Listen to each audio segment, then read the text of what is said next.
السلام عليكم ورحمة الله وبركاته. إن الحمد لله نحمده ونستعينه ونستغفره ونعوذ بالله من شرور أنفسنا ومن سيئات أعمالنا. من يهده الله فلا مضل له ومن يضلل فلا هادي له، وأشهد أن لا إله إلا الله وحده لا شريك له، وأشهد أن نبينا محمدا عبده ورسوله. يا أيها الذين آمنوا اتقوا الله حق تقاته ولا تموتن إلا وأنتم مسلمون.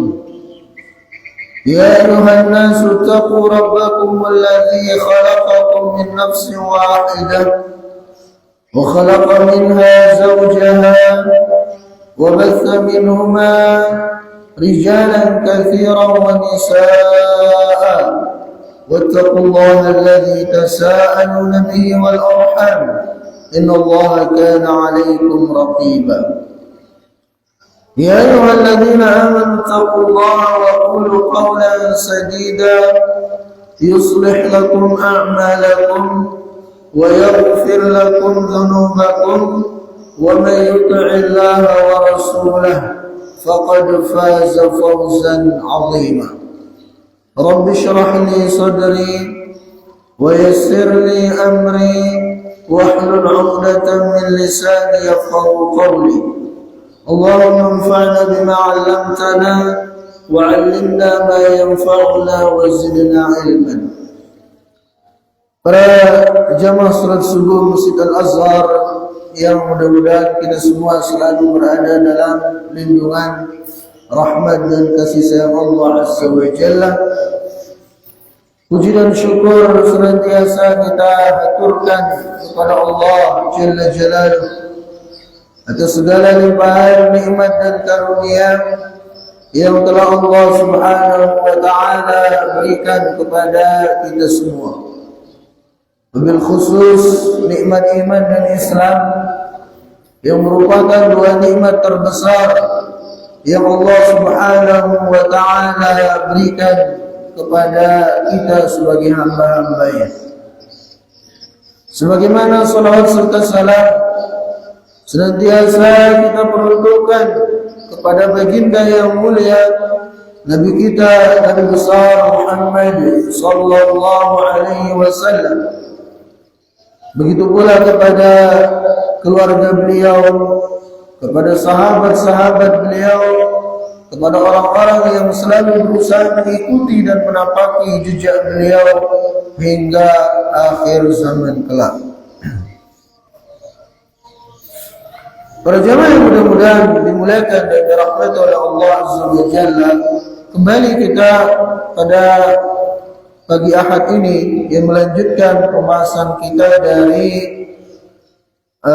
kitab fikih, di mana dalam beberapa bulan terakhir ini kita sudah membahas atau kita sudah memasuki Kitabul Janaiz.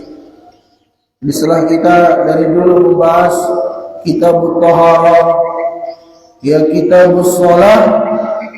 Nah, sekarang kita sedang berada pada pembahasan Kitabul Janaiz. Itu pembahasan seputar hukum-hukum jenazah. Pada pekan yang lalu terakhir kita sudah membahas kaitan tentang ghuslul mayyit. Ya, bagaimana tata cara memandikan mayit berdasarkan hadis-hadis, ya berdasarkan apa yang telah dipraktikkan oleh Rasulullah sallallahu alaihi wasallam dan para sahabat ridwanullah taala alaihim jami'an. Di mana ringkasnya kita ulangi sedikit,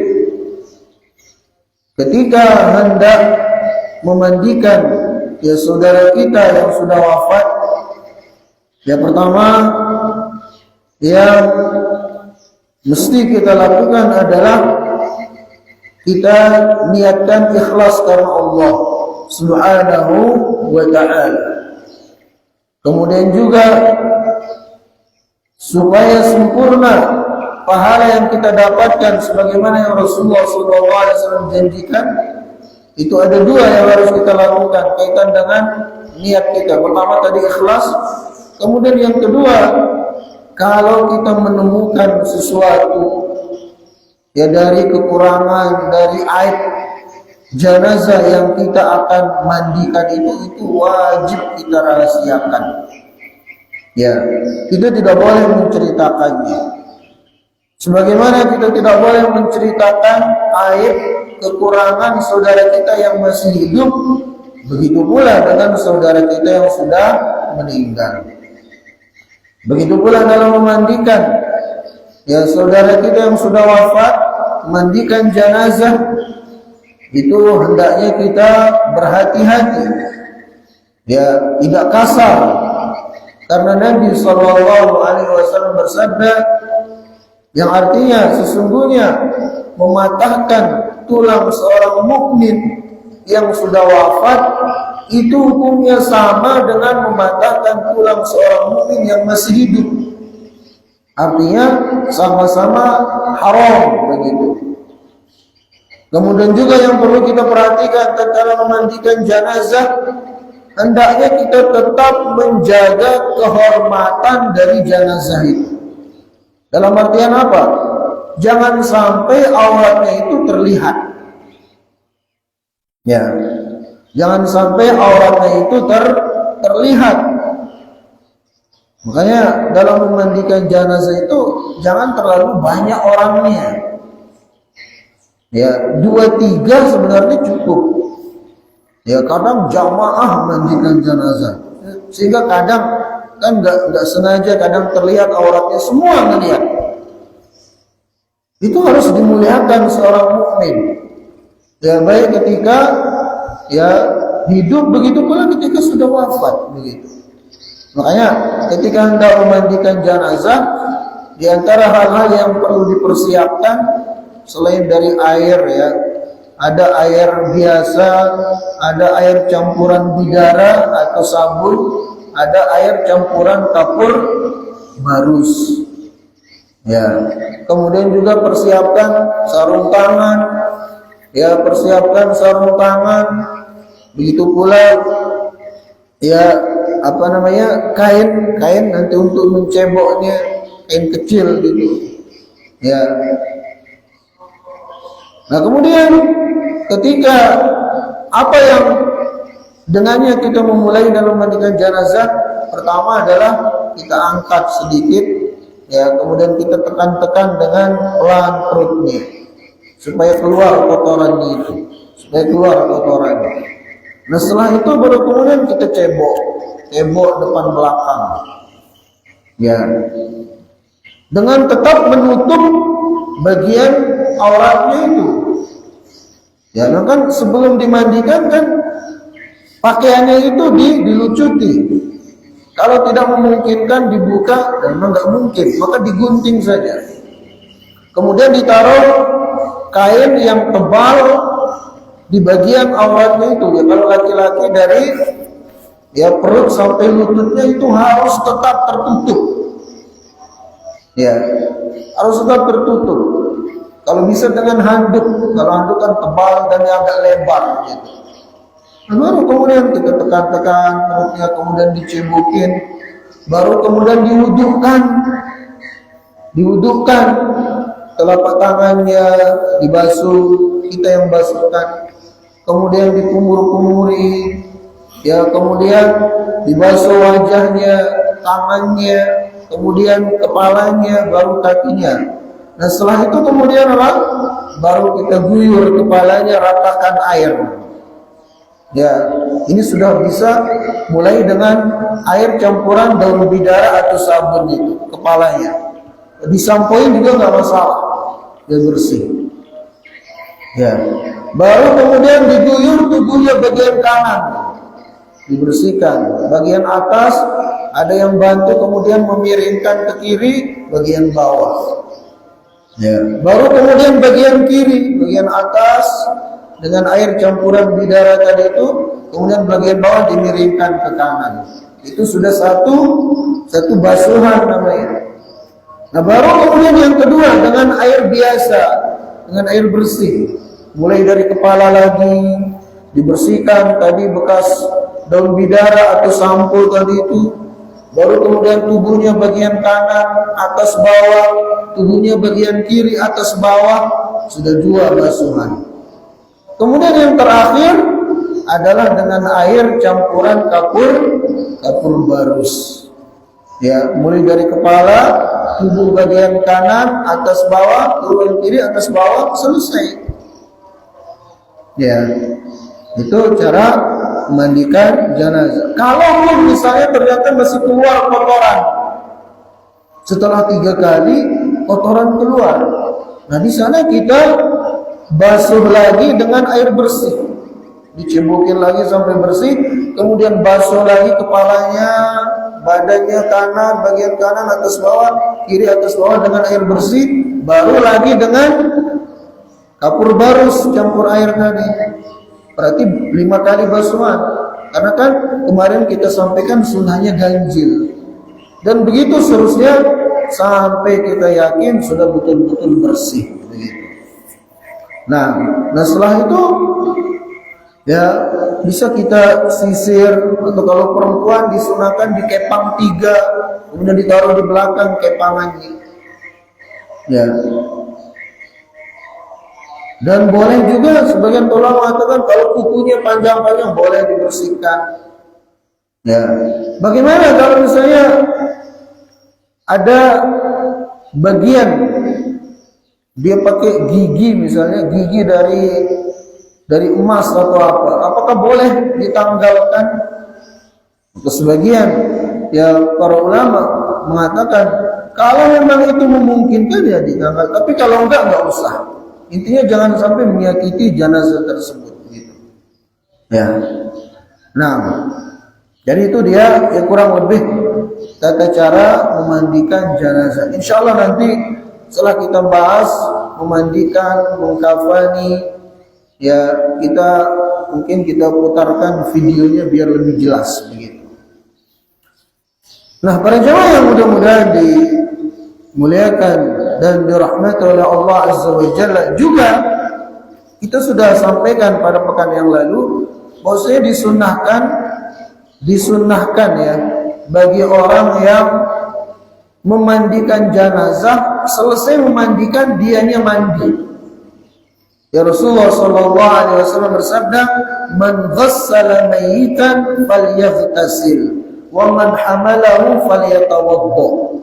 Yang artinya barang siapa yang memandikan mayat, memandikan jenazah, hendaknya dia mandi setelah itu.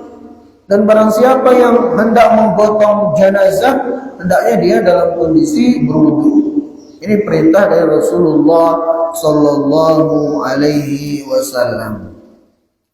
Kemudian, para jemaah yang muliakan, bagaimana dengan orang yang mati syahid, mati di medan perang? Apakah tetap disyariatkan untuk dimandikan? Maka kata beliau di sini, wala yushra'u ghuslu syahid qatilil ma'rakah. Bahwasanya tidak boleh memandikan atau tidak disyariatkan untuk memandikan orang yang syahid mati di medan perang. Ya, kalau itu tidak disyariatkan, cukup dikafankan, kemudian disolati dan dikuburkan. Ya, sebagaimana sabda Nabi sallallahu alaihi wasallam, idfinuhum fi dima'ihim, yakni yauma Uhudin wa lam yaghsilhum. Kata Nabi sallallahu alaihi wasallam, kuburkanlah orang-orang yang syahid pada perang Uhud ini tanpa dimandikan. Ya. Kemudian fa innahu laysa jarihun yujrah illa jaa wa jur'uhu yaumal qiyamati yajma launuhu launud dam wa rihuhu rihul miski. Kata Nabi SAW, karena sesungguhnya seorang yang mati di medan perang, nanti di hari kiamat, bekas lukanya itu ketika dibangkitkan, itu masih terlihat mengeluarkan darah. Warnanya warna darah, kata Nabi SAW, namun aromanya aroma kasturi. Ya, dan itu sebagai bukti nanti di hadapan Allah Subhanahu wa ta'ala bahwasanya dia mati syahid di medan perang. Ya. Jadi kalau orang mati syahid itu tidak perlu dimandikan. Begitu pula dalam hadis yang lainnya, an Abi Barzah anna Nabiy sallallahu alaihi wasallam kana fi maghzan lahu fa afa Allah alaihi fa qala li ashabihi hal tafqiduna min ahadin. Dalam peperangan yang lainnya dari Abu Barzah menceritakan bahwasanya Rasulullah sallallahu alaihi wasallam setelah selesai dari sebuah peperangan, beliau mengatakan, apakah kalian kehilangan seseorang? Ya, jadi setelah dikumpulkan sahabat-sahabat yang gugur di medan jihad, ya, ada satu orang yang belum terlihat. Maka Nabi SAW bersabda, apakah kalian masih merasa ada kehilangan, ada seseorang yang belum kita temukan? Ya, dari saudara-saudara kita yang gugur di medan jihad ini. Maka sahabat mengatakan, qalu na'am fulanan wa fulanan wa fulanan. Ya, sahabat mengatakan, iya, fulan, fulan dan fulan. Maka qalu la. Thumma qala hal tafqiduna min ahadin. Kemudian dicarilah orang-orang yang tidak ditemukan tadi, ternyata ketemu semua. Ya, dari jenazah mereka. Kemudian Nabi SAW bersabda lagi, apakah kalian masih kehilangan seseorang yang belum kita temukan? Qalu la. Kata para sahabat, tidak ya Rasulullah, sudah komplit, semua sudah kita temukan.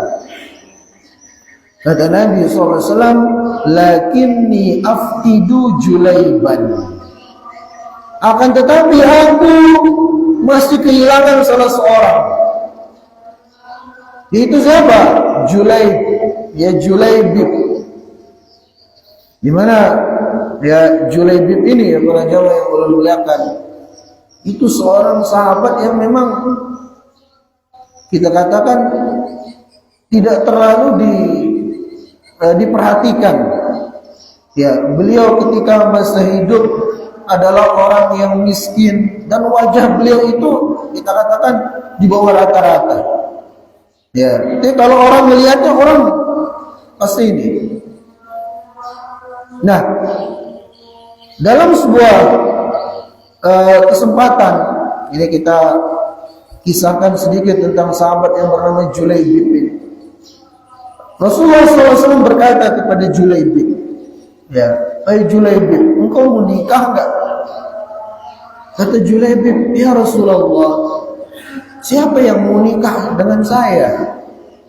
Saya ini sudah miskin, wajahnya juga di bawah rata-rata gitu. Ya, kata Nabi SAW, ya engkau tunggu saja. Maka Nabi SAW mendatangi rumah salah seorang sahabat Ansar yang memiliki anak perempuan. Berjumpa dengan ayahnya. Rasulullah SAW mengatakan, saya ingin meminang anak anda. Ya, maka bapaknya senang sekali. Anaknya dikirain mau dinikahi oleh Rasulullah Sallallahu Alaihi Wasallam. Ya, kata Nabi SAW, tapi ini saya meminang ini bukan untuk saya. Terus kata bapaknya, untuk siapa? Kata Nabi SAW, untuk Julaibib. Langsung bapak perempuan itu kaget. Julaibib gitu. Ya, kata si bapak ini, ya nanti ya Rasulullah, saya musyawarah dulu dengan istri saya. Ya, maka Nabi SAW udah, ya kalau gitu kalian musyawarah dulu, nanti saya tunggu hasil musyawarah kalian.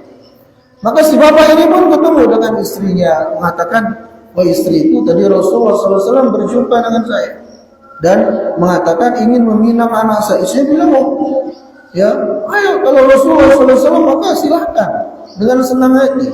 Kata suaminya, bukan untuk beliau tapi untuk Julaibib. Istrinya langsung, kalau Julaibib saya nggak mau.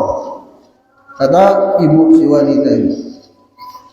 Nah, pada saat itu anaknya ini mendengar percakapan orang tuanya. Ya, maka apa kata si anak perempuan itu setelah ditanya? Kalau memang itu adalah ya permintaan dari Rasulullah SAW, saya siap. Ya, tidakkah anda wahai ibu bapakku, kata si perempuan ini, wahai orang tuaku, wahai ibu, ya mendengar sabda Nabi SAW, wa ma kana lil mu'minin wa la mu'minatin idza qada Allah wa rasuluhu amran an yakuna lahumul khiyaratu min amrihim. Ya, kata si perempuan ini, anak ini, tidakkah anda mendengar Rasulullah SAW bersabda, tidak pantas bagi seorang mukmin ataupun mukminah ketika Rasulullah SAW sudah menetapkan sesuatu kemudian dia memilih pilihan yang lainnya, tidak pantas. Maka saya siap, kata si perempuan ini, si anak ini. Maka bapaknya langsung menghadap kepada Nabi SAW mengatakan, ya, kami siap dan anak kami siap untuk menikah dengan Julaibib. Namun qadarullah, sebelum ya akad nikah ada panggilan jihad. Ya, maka Julaibib menunda prosesi pernikahannya, berangkat jihad. Ya, qadarullah, kemudian dalam peperangan ini Julaibib mati syahid, begitu. Ya, nggak jadi nikah berarti. Ya, dan kemudian Rasulullah SAW mendoakan wanita yang tadinya siap menikah dengan Julaibib itu dengan doa kebaikan agar diberikan kemudahan rizki, ya dijauhkan dari kesusahan dan benar. Dan si wanita itu menikah dengan laki-laki lain dan menjadi wanita yang kaya raya di kota Madinah, begitu. Nah, kembali ya ke ini. Jadi Rasulullah SAW mengatakan kepada para sahabat, kalian masih kehilangan seseorang enggak? Sahabat karena enggak terlalu memikirkan Julaibib mengatakan enggak ada ya Rasulullah, sudah semua ini, sudah komplit semua. Kata Nabi SAW, enggak, satu lagi yang belum kita temukan jenazahnya, itu Julaibib. Kemudian fatuliba fil qatla, dicarilah Julaibib di antara orang-orang yang sudah mati. Ya, ternyata apa? Didapati fawajadu ila jambi sab'atin qatalahum thumma qatalu. Didapati Julaibib itu berada di tengah-tengah 70 musuh yang dia bunuh dalam jihad itu. Jadi setelah diserang atau setelah membunuh 70 musuh dari kalangan orang-orang kafir, baru beliau terbunuh. Ya. Kemudian Nabi SAW mendatangi jenazahnya Julaibib, fawaqafa alaihi. Kemudian Rasulullah SAW berdiri di hadapan jenazahnya, kemudian mengatakan, hadza minni wa ana minhum, hadza minni wa ana minhum, hadza minni wa ana minhum. Kata Nabi SAW, ya, sesungguhnya Julaibib adalah bagian dariku dan aku adalah bagian dari Julaibib. Julaibib adalah bagian dariku dan aku adalah bagian dari Julaibib, kata Rasulullah sallallahu alaihi wasallam. Fawada'ahu ala sa'idai. Kemudian Rasulullah SAW meletakkan Julaibib di lengan beliau. Artinya beliau yang menggotong Julaibib. Fahufira lahu thumma wudi'a fi qabrih walam yudhkar ghaslan. Kemudian Julaibib pun dimakamkan tanpa dimandikan. Ya. Nah, ini dalil yang menunjukkan ya kepada kita bahwasanya orang yang mati dalam keadaan syahid itu tidak disyariatkan untuk dimandikan. Walaupun dia itu syahid dalam kondisi junub. Ya, walaupun dia itu syahid dalam kondisi junub, Bisa nggak terjadi? Bisa. Mungkin dia baru mendatangi istrinya, mendatangi dalam tanda kutip ya, kemudian berangkat jihad, mati di medan jihad, tetap tidak disyariatkan untuk dimandikan. Ya, dan nanti akan membandikannya dalam malaikat. Sebagaimana kisah siapa? Yang terkenal, sahabat yang terkenal dengan ghusilul malaikah. Sahabat yang dimandikan oleh malaikat.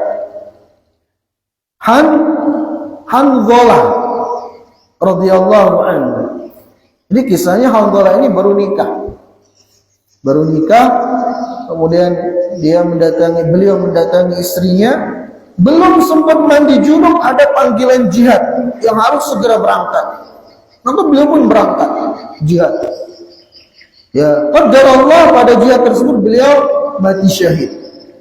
Nah, ketika Nabi sallallahu alaihi wasallam mengumpulkan jenazah dari sahabat-sahabat yang wafat, dilihatnya Hanzalah, rambutnya itu masih meneteskan air seperti orang yang baru mandi.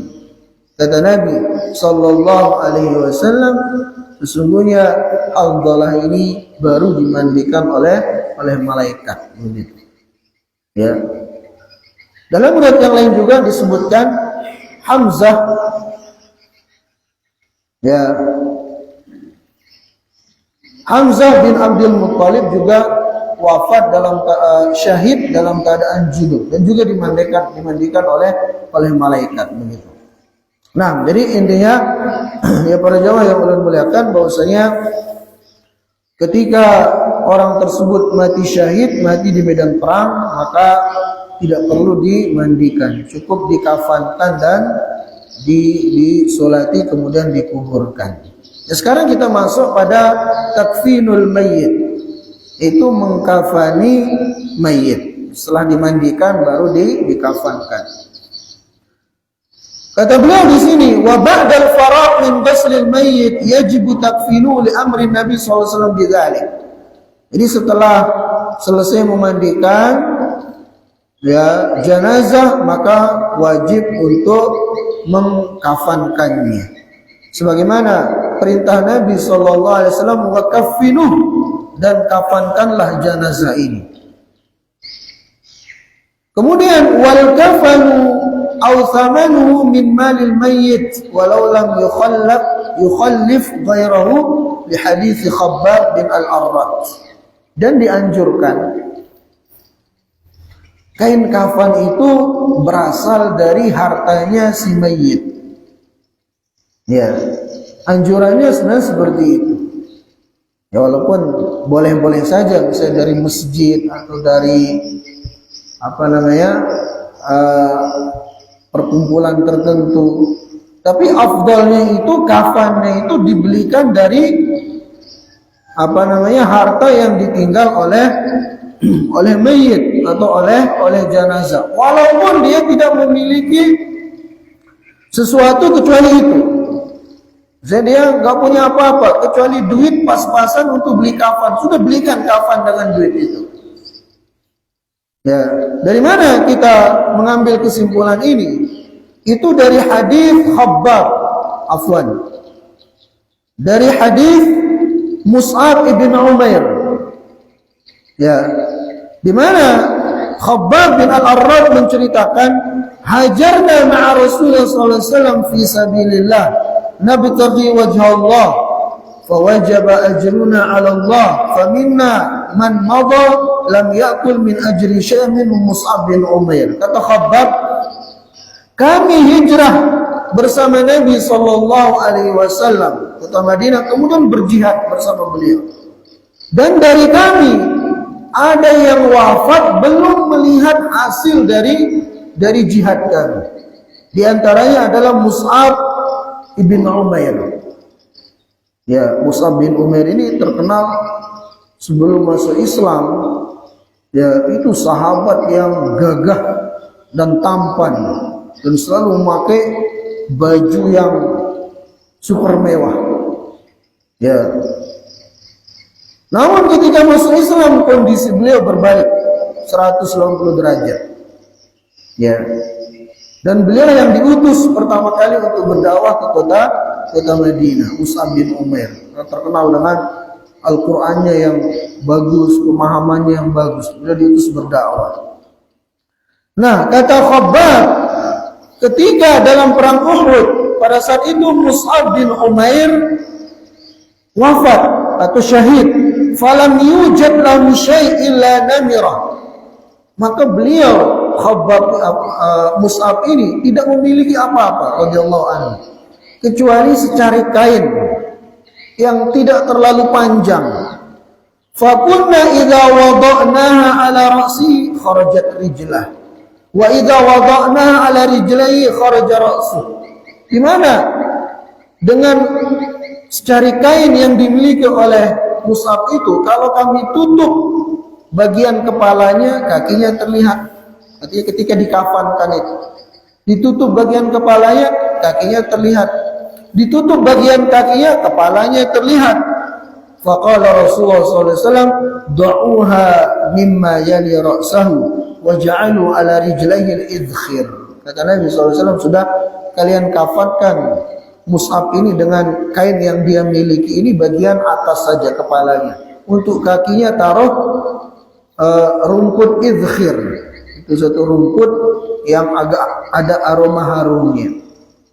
Ya, nah dengan itulah kemudian dikafankan Mus'ab bin Umair radhiyallahu taala anhu.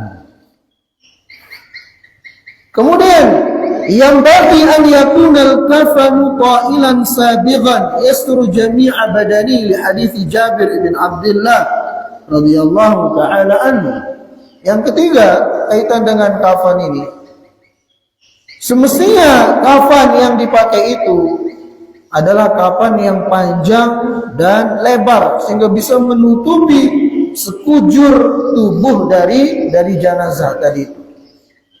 Ya, kecuali kalau kondisinya seperti Mus'ab tadi nggak ada kain selain itu, maka didahulukan bagian kepalanya. Tapi hukum asalnya adalah hendaknya kafannya itu panjang, ya, kemudian juga lebar sehingga bisa menutupi seluruh badan, ya, awak dari jenazah yang hendak dikafani.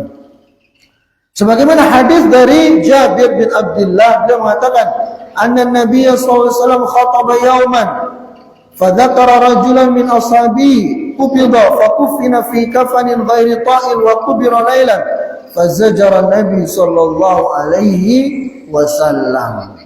Jadi disebutkan pernah ada seseorang yang dikafankan, ya, dengan kafan yang pendek, sudah tidak mencukupi badannya. Padahal kondisi lagi di kota Madinah, masih bisa mencari kafan yang panjang dan lebar, gitu. Nah, ketika itu dikabarkan kepada Nabi SAW, fazajara Nabi SAW. Nabi SAW memarahi, ya, sahabat-sahabat yang mengkafani jenazah dengan kafan yang pendek tersebut. Maka dari sini kita, ya, simpulkan bahwasanya mengkafani itu hendaknya dengan kain yang panjang dan lebar, gitu.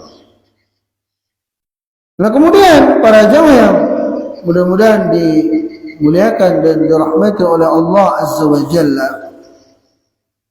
Di sini kata beliau, wa idza qallatil kafanu wa kathuratil mauta jaza takfinul jama'ah minhum fil kafanil wahid.